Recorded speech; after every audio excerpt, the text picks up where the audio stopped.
안녕하세요. 오늘 또 말씀과 함께 하루를 시작합시다.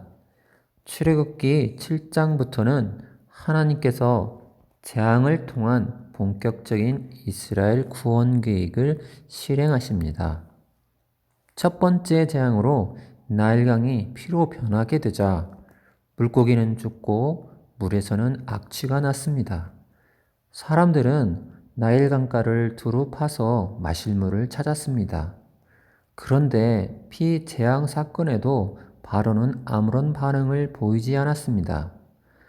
그러자 하나님께서는 다시 모세를 바로에게 보내어 경고하십니다. 출애굽기 8장 2절 말씀. 내가 만일 보내기를 거절하면 내가 개구리로 너의 온 땅을 치리라. 이스라엘 백성을 보내지 아니하면 애굽에 개구리를 통한 재앙을 보내겠다고 말씀하신 것입니다. 거부하는 교만한 바로를 향하여 첫 번째 피재앙에 이어서 개구리가 애굽 온 땅에 피해를 줍니다. 개구리가 여름밤에 노래하는 소리는 정겹게 느껴지기도 합니다. 그러나 개구리가 있어야 할 자리에 있지 않고 경계를 넘어서 사람이 생활하는 곳에까지 영향을 준다면 심각한 문제가 되는 것입니다. 특히 개구리는 애굽 사람들이 다산의 신으로 숭배하는 신이었습니다.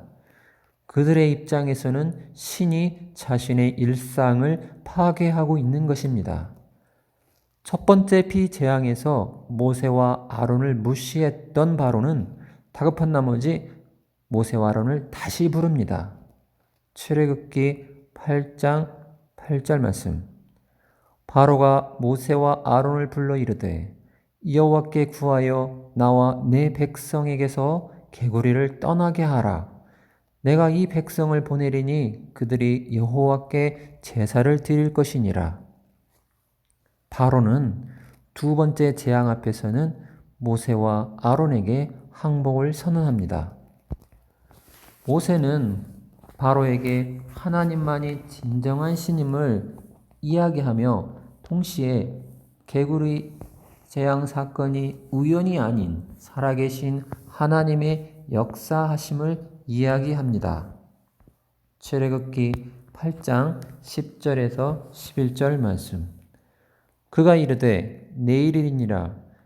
모세가 이르되 왕의 말씀대로 하여 왕에게 우리 하나님 여호와 같은 이가 없는 줄을 알게 하리니 개구리가 왕과 왕궁과 왕의 신하와 왕의 백성을 떠나서 나일강에만 있으리이다 하고, 또한 하나님께서는 바로에게 재앙을 통하여 이스라엘만의 하나님이 아니라 온 세상을 다스리는 전능한 하나님이심을 보여주고 계십니다.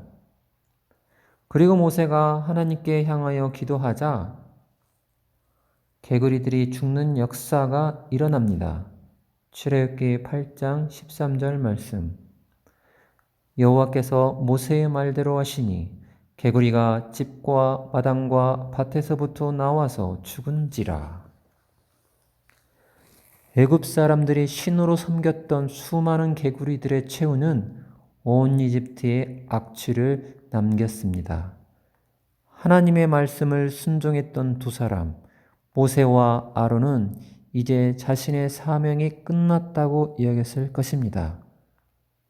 그러나 바로는 개구리 재앙으로 인한 문제가 해결이 되자 태도가 180도 바뀌었습니다. 출애굽기 8장 15절 말씀. 그러나 바로가 숨을 쉴 수 있게 됨을 보았을 때에 그의 마음을 완강하게 하여 그들의 말을 듣지 아니하였으니 여호와께서 말씀하신 것과 같더라. 바로는 자신이 위기에 있을 때는 이스라엘 백성을 보내는 것에 동의했습니다. 막상 문제가 해결되니 다시 완악한 마음의 상태로 돌아간 것입니다. 출애굽기 8장 15절 후반절 말씀합니다. 여호와께서 말씀하신 것과 같더라. 이 부분은 바로가 이스라엘 백성을 쉽게 보내지 않을 것을 예고하고 있습니다. 한편으로 바로의 마음속에는 하나님을 인정하지 않으려는 인간의 악한 본성도 잘 나타나 있습니다. 바로는 하나님의 살아계심을 보여줘도 악한 마음을 버리려 하지 않았습니다. 자신의 주인됨을 버리려 하지 않는 것입니다. 그럼에도 하나님께서는 바로에게 기회를 주십니다. 하나님은 하나님을 따르지 않는 사람에게도 돌아올 수 있는 기회를 주시는 긍휼의 하나님이시기 때문입니다. 그러나 돌이킬 수 있는 기회가 항상 있는 것이 아닙니다. 그때가 지나기 전에 잡아야 합니다. 애굽의 왕인 바로는 자신도 신이라 생각하고 있습니다. 자신이 다스리는 종들이 섬기는 신에게 항복하기를 거절하고 있습니다. 그것이 애굽 왕 바로의 한계였습니다. 하나님은 이스라엘만의 하나님이 아니라 온 세상의 하나님이시고 왕 중의 왕이십니다. 하나님은 이스라엘 왕의 자격으로서 모세를 통하여 백성을 부르고 계십니다.